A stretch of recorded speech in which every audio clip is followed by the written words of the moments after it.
हाय friends, मैं हूं Manav. Welcome to movie शूवी। करते हैं आपस में पॉजिटिव सा नमस्कार और बात करते हैं एक बहुत ही इंटरेस्टिंग मूवी की, द आर्चीज। अब ये इंटरेस्टिंग क्यों है? पहले तो ये इसके अंदर शाहरुख खान की सुपुत्री का लॉन्च है, सुहाना खान का। तो सबसे ज़्यादा एक्साइटमेंट हो जाएगी कि कहीं ये नेपोटिज्म है क्या है, मैड मोहतरमा को एक्टिंग शैक्टिंग आती भी कि नहीं आती है, क्या वो स्क्रीन पर अच्छी लग रही हैं कि नहीं लग रही हैं, या फिर जिस तरीके की फ़ोटोज़ कई बार सर्कुलेट हो जाती हैं थोड़ा 19-20 वाला मामला है कि नहीं है। ये सारे सारे सवाल आपके दिमाग में चल रहे होंगे।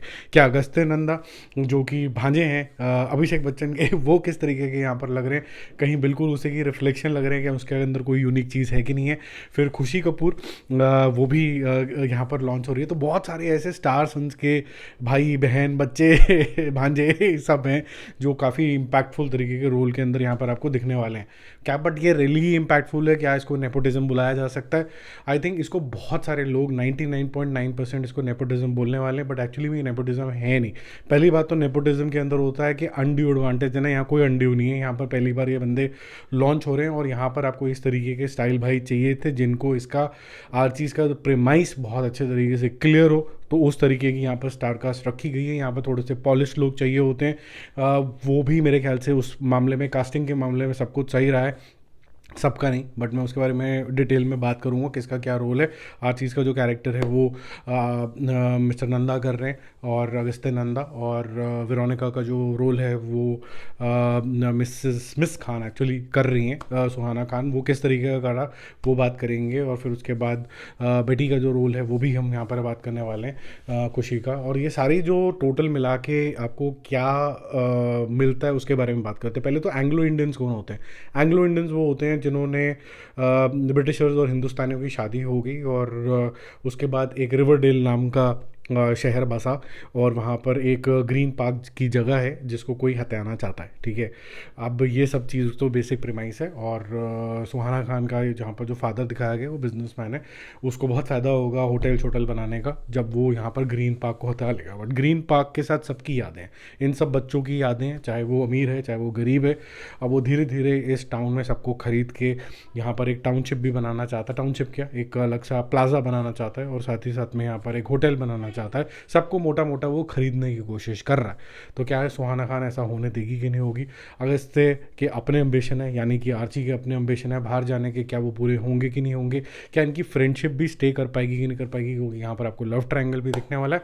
तो ये सारी तो होगी स्टोरी। अब बात करते हैं परफॉर्मेंसेस की, या उससे भी पहले मैं बात कर लेता हूँ यहाँ के सेटअप की। Setup is world class. जिस तरीके का यहाँ पर ये कह सकते हैं कि 1960s के अंदर या फिर अर्ली 70s के अंदर कलर ग्रेडिंग यूज़ हुआ करती थी, वो ही एग्जैक्टली यूज़ करी गई है। यहाँ पर कॉस्ट्यूम से लेके, यहाँ पर टाइपराइटर से लेके, गाड़ियों से लेके सब कुछ उसी तरीके का यूज़ किया गया। इनफैक्ट ये हाफ म्यूज़िकल मूवी भी आप मान सकते हैं। स्टोरी को आगे ले जाने के लिए जब म्यूज़िक का इस्तेमाल होता है, जहाँ पर शब्दों की जगह उन्हीं शब्द को थोड़ा सा लिरिकल बना के एक सॉन्ग का रूप दिया जाता है, उसको लिरिकल तरीके के फॉर्म में प्रेजेंट किया जाता है, तो आप कह सकते हैं कि एक म्यूजिकल फिल्म है। और जो यहाँ पर दिखता भी है, ज़रूरी नहीं इसके अंदर बहुत लंबे लंबे गाने हो, कई बार तो सिर्फ 2 लाइनों के ही गाने हैं, लेकिन वो स्टोरी को आगे लेके जाता है, अपनी भावनाओं को व्यक्त करने के लिए प्रेजेंट करता है। मुझे जो ईस्टमैन कलर वाला जो थोड़ा सा लुक एंड फील था वो काफ़ी ज़्यादा अच्छा लगा।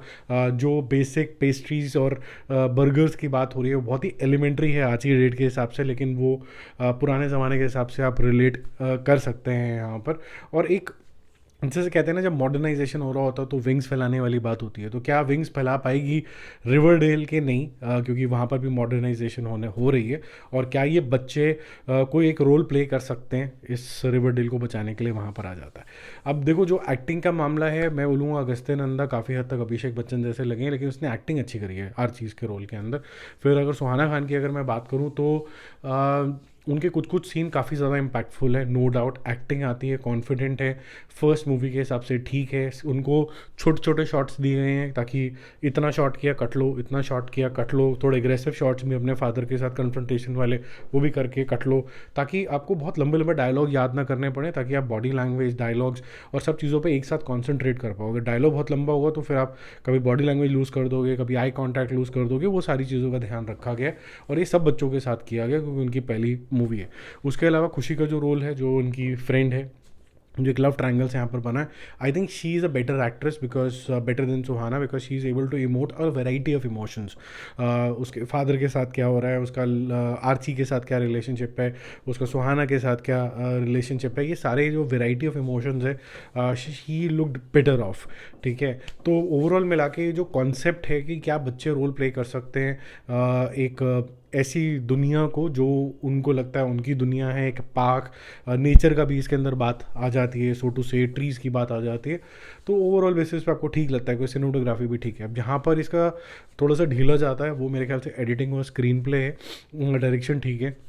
वो ये है कि आप एक पल बहुत ज़्यादा इनग्रोस हो जाते हो एक लव स्टोरी के अंदर, अचानक से आपका मुद्दा कुछ और चला जाता है, टेक ओवर्स के ऊपर, होटल बन रहा है जी, कौन किसको खरीद के क्या कर लेगा, अचानक से फिर कोई एक और सीन चला जाता है।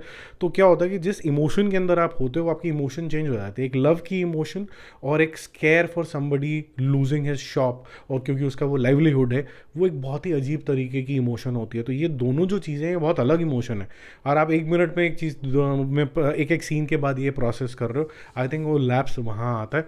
बट ये जो मूवी है ओवरऑल बेसिस पे एक हैप्पी गो लकी टाइप सी है, एक ठीक ठाक लॉन्च है। जिनको लगता है ये नेपोटिज्म है, मुझे तो नहीं लगता है, क्योंकि जो पेरेंट्स हैं वो अपने बच्चों के लिए अपने प्रोफेशन में हेल्प करते हैं, चाहे डॉक्टर का बेटा तो डॉक्टर की हेल्प करता है उसको, अगर इंजीनियर है तो इंजीनियर बनाने की कोशिश करता है, यहाँ लोग एक्टर्स हैं तो एक्टर बनाने की कोशिश कर रहे हैं। अब इसके बाद आपके पास और मेरे पास राइट है इनमें से कौन लोग अच्छे लगे। तो अगस्त्य नंदा फॉर एग्जांपल मुझे अच्छा लगा, खुशी मुझे अच्छा लगी, बाकी सपोर्टिंग कास्ट भी ठीक ठाक है जितने भी और लॉन्चेस हुए हैं। Suhana I am doubtful actually because she is good in parts, but the same time थोड़ा जो लुक्स को लेके I don't want to comment, doesn't look nice, but looks में तो मार खा गई हैं थोड़ी सी मैडम।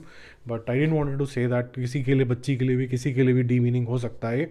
बट ठीक है, अभी तो जस्ट शुरुआत है, I am sure she will work on that, और वो कहीं ना कहीं कुछ और एक इक्विलिब्रियम के अंदर आ ही जाएगा। इससे पहले हमने देखा था कि कुछ ऑर्डिनरी दिखने वाले लोग अपने आप को ग्रूम करके अपने आप का प्रेजेंटेशन स्टाइल इतना अच्छा हो जाता है कि फिर then you forget all these look shots.